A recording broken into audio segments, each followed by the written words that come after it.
What's up, YouTube? It's Profit for sure. I feel silly saying that. I don't know why I gave that name when I picked this.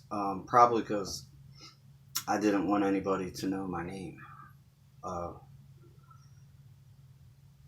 It's still surreal to me that I'm living in this reality that I live in. It's still, some days, it's almost like a bad dream come true. Like never in a million years would I have imagined what transpired in my life. And a lot of things happened in my life that I created, problems. But all in all, I've had a great life. A lot of fun, a lot of friends. Had a great wife. I still have a beautiful daughter that I thank God for every day. And I thank God every day that I'm still breathing. Because there was a time when suicide was actually seemed like a good alternative. On top of that, I had, when my targeting started, suicide was what they want you to do. And I kept seeing nooses. Actually, one time, there was a noose in my attic. Anyone who doesn't know what a noose is, that's what you take yourself out with. In addition to that, I had people close to me that would I would just kill myself. Catchphrase like being targeted, you understand where they sensitize you to certain sayings and things. The place that I worked last year,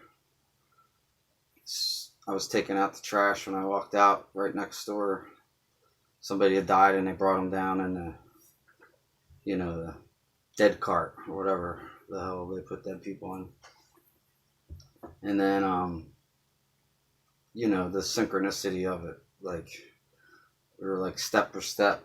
As I was pulling out the trash, here comes this dead person on a gurney. Apparently it was an overdose. And then I worked at a bar, and then people kept calling all day asking me if I know anything about how he died and this and that, and I only filled in at this bar. And then my first customer of the day came in, and his shirt said Dead Larry's dead something. Like, so this kind of shit they beat in your, was that a real death? I don't know. Who knows? A lot of shit happens where you question if it's an act. Is everybody a fucking actor? Can you trust anybody? The answer is no, unfortunately. I always give people the benefit of the doubt, which is probably not the smartest thing to do when you're targeted, because some people have a nefarious agenda in mind for you. And this is one of the very annoying things of being a target, is relationships with everybody gets manipulated somehow. You get just gaslighted and disrespected and like, they don't just come out. That, like, some people are more obvious than others, but narcissists, let's put it that way. I can't seem to find anybody genuine anymore. in turn, it's making me not be, I mean, this program made me actually, I think, a nicer person because, you know, I've been started following God and found my faith and try to be kind to people. But especially in relationships, some people that I've been hanging out with over the past few years since I've been divorced make it really difficult to be genuine and kind and do, like, I still try to be a good guy and do as much as I can for the person without looking stupid. You know what I mean? Like, I just found this, I think it might be, it says the key to change is to let go of fear. I let go of fear a long time ago because every day I thank God for it because I think it could be the last, if not every I mean, that's everybody on earth never knows if they're gonna wake up the next day. Being a targeted individual, you really don't know if you're going to wake up the next day. There's so much shit being done to your body that is beyond what most people can comprehend or believe. And quite frankly, 3 years ago when I started talking about this stuff, people just, like, I saw very quickly that they would try to say that you're crazy. And at times, not gonna lie, it makes you question reality. A lot of messed up things happen, and, like, I remember sitting there one day saying, you got to be fucking kidding me. You got to be kidding me. This can't be happening. This can't be real. But it is. It's real. And narcissism and manipulation, sociopathic people, psychopathic people, psychopaths, liars, thieves, backstabbers, two-faced people. I was taught by a friend of mine's father when I was younger. He said the 4 worst kinds of people on the planet, Pat, are liars, thieves, two-faced people, and backstabbers. Most of those wonderful personality traits go hand in hand. So if you're a liar, a big fat liar, pants on fire, you're usually a thief of some sort. And you're usually also, on top of that wonderful personality trait, two-faced. Met a lot of those people. And the back stabbers. I just expect people to turn on me for no fucking apparent reason. What are you gonna do? It just makes you it sucks because I do try to think, women, for example, my latest on and off again girlfriend. She seems like she loves me, right? And although I will tell her not to do this, this, and this because it will create a fight, because it's something I had problems with in the past with past relationships. So please refrain from doing that. can't do it. It's almost like clockwork. If things are going well, something will happen weird, coincidental, just, and it's frustrating because it's like starting to realize that being to say the world was perfect, like all these fucking crazy things weren't happening in the world for everybody, but a perfect world like it used to be, put it that way. All my relationships, if they weren't working out, is usually because I was a dick, and I'll admit it. I was I was I was an asshole to I treated some of my girlfriends just.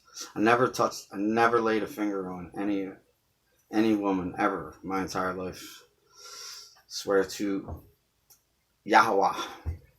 Swear to God, never touched a girl. My ex claimed that I pushed her one time, but I never did. I mean, maybe like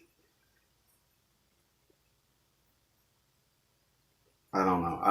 I think she said I never touched her until we split up. Then she started telling people that I pushed her once. Like just another person that I thought was like the most genuine, nicest person in the world, and the 360 and then some,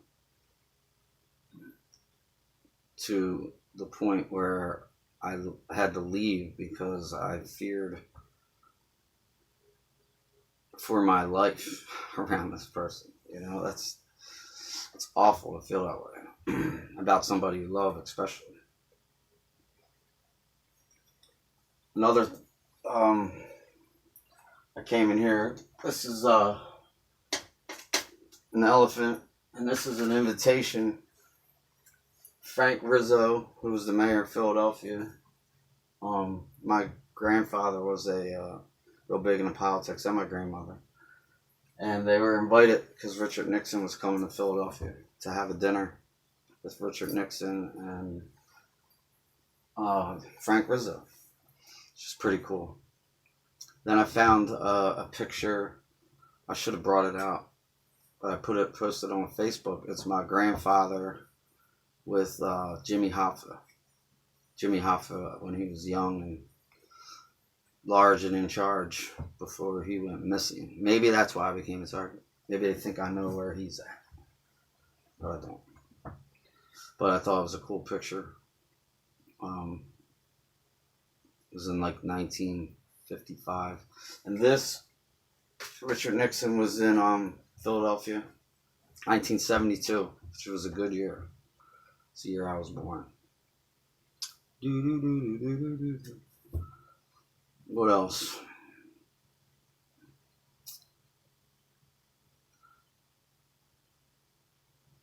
A few things I just wanted to, I don't know, get off my chest was how, like, the Matrix is almost like what we live in. So, quick story, I was 26 years old.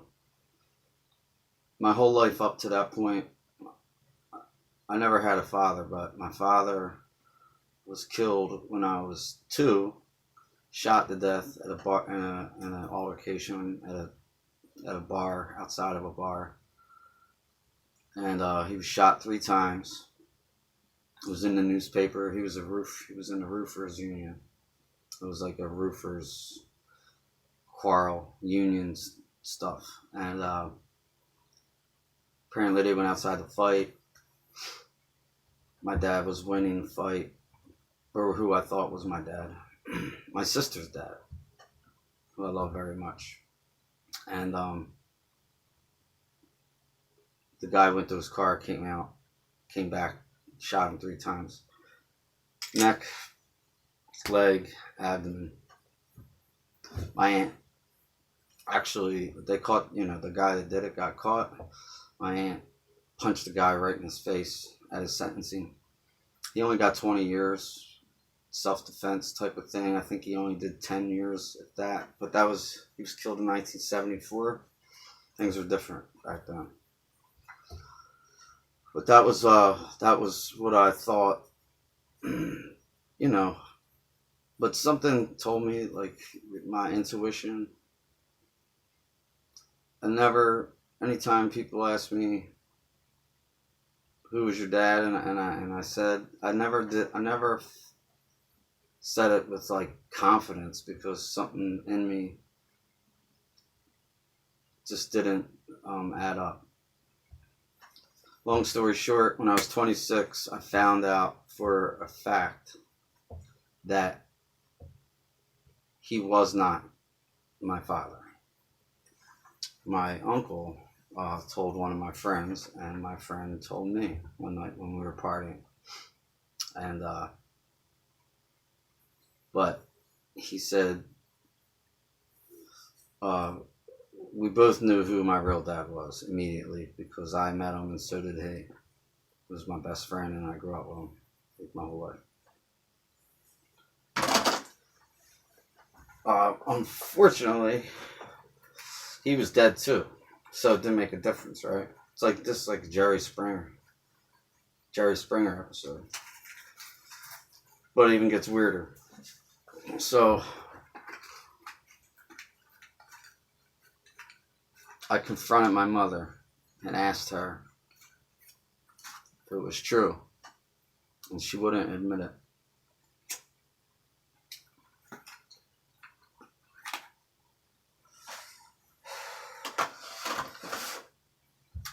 She just didn't want to talk about it. So that's why I was 26 years old, 1997. I lived up in Philadelphia. Fast forward to 47, 2 winters ago. I came to visit my mother where I live now, the house I did. And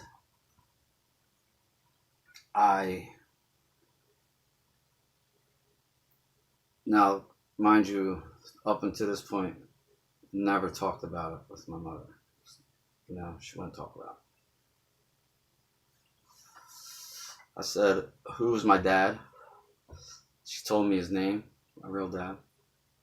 And I said, how did he die? He killed himself. When? 1989.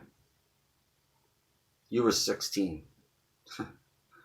So I had a dad that was alive until I was 16 and was never told about it, which was pretty fucked up, I thought. Not only that, I asked if he had any kids other than me. And did he even know about me? He did know about me, but he had problems, I guess. But yeah, he had 2 other kids, and she's like, yeah, they're about 10 years older than you. And then she told me their names.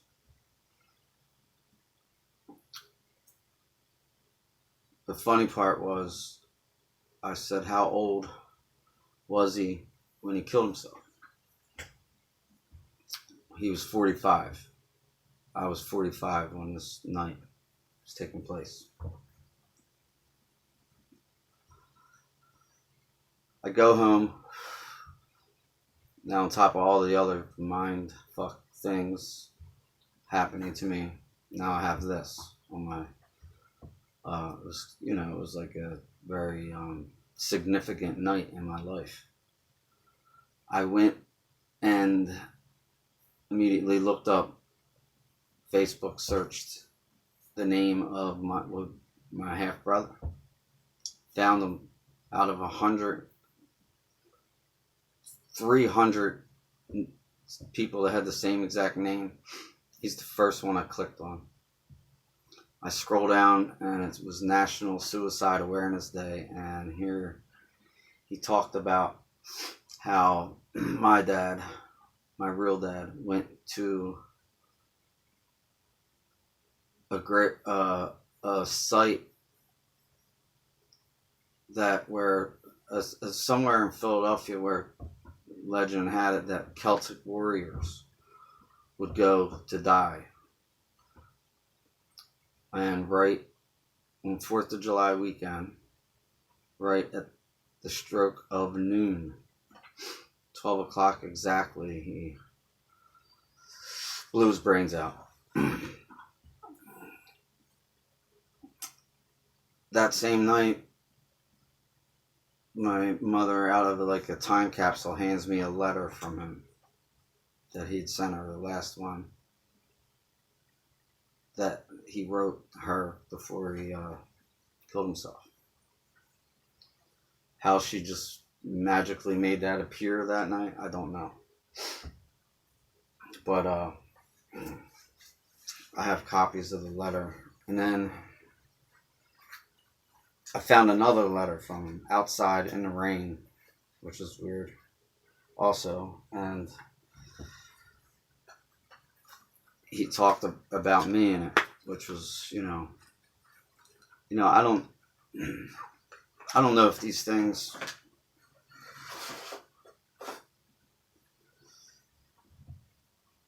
it's almost like it's written, like what are the odds that all that would have went down like that? But I'm a grown man, so what, but it's still nice to know the truth. The truth will set you free.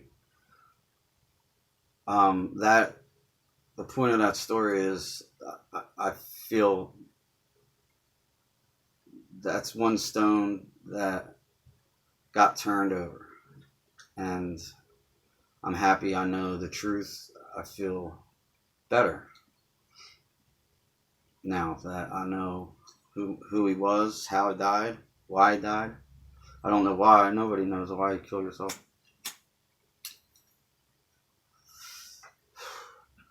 He was a fireman, and then drugs, of course, played a role, I guess. But I remember him. He was a good dude.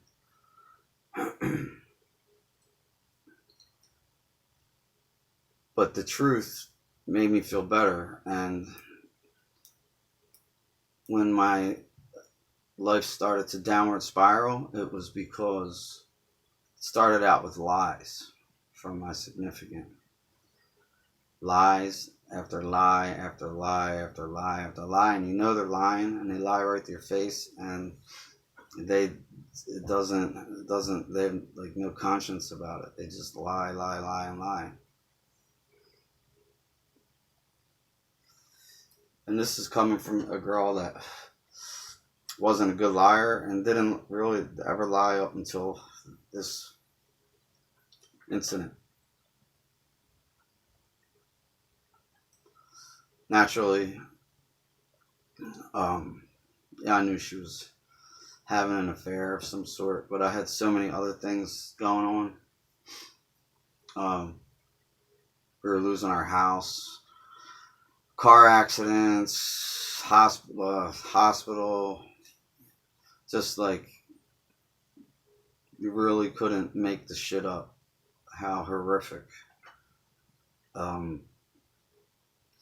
this 6-month period was when the targeting began. It was like being in a fucking horror movie and you can't get out of it. Like, there's no way out. There's only one way out, and that was in a box. That was it. And that's when I was probably closest to actually, thought about suicide. Never thought about it my entire life.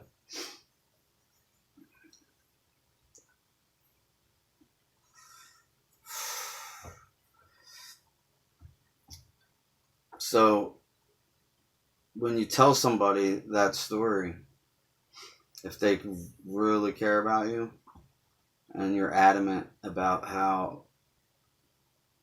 lying is just something that you despise because it's so significant and a traumatizing event in your life that you prefer to be with somebody who's not going to fucking lie to your face. Just be honest. Keep it real or whatever.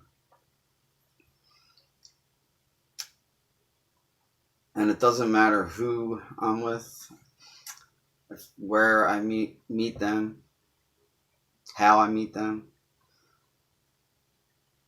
They will lie to me even when they don't have to. Just to lie. Just to hurt you. Like that's the point. And that makes you think that you didn't meet them by chance. You know, I think most of the targeted people, that whoever you meet by coincidence or what have you, and some of them I know, but I'm stupid and I'll hang out anyway because, you know, I said this before in my video, like I don't really, you say you don't care, but then when you catch feelings for somebody, you think that you could change it. Like, you know, I always have before for the better. But I'm finding that instead of changing them for the better, they're changing me for the worse. Like making me mean, like just fucking feeling hatred towards some people. And because they just have no regard for your feelings. It's all about themselves. And I don't know, like, I just don't know. I guess that's, I don't know. I wish I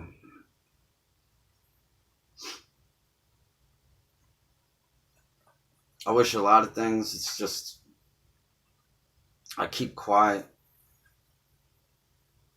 I started this YouTube channel, more like a diary for myself, and it's on the internet, and hopefully it was never to, like, it's only to a diary for myself, and then if any other targeted individuals stumble across this page and take the time to listen to my videos, they'll know that they're not alone. They're not the only one that has been put through the fire, so to speak. You know, I try to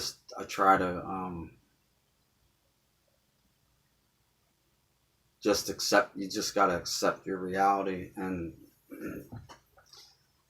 hope that the angels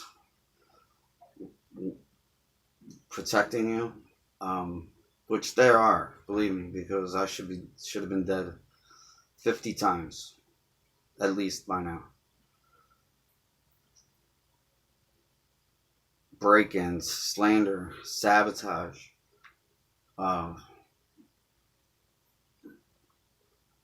they break in your house, they poison you. I've been poisoned a few times, a few car accidents that I was almost in. Just like straight evil, demon possessed people shit. And 3 years, this has been going on almost 4 years now. 4 years ago, if I, you know, talked about it, people, he's crazy.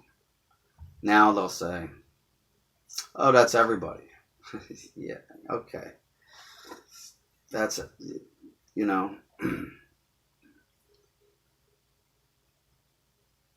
You know, it's acceptable to be spied on,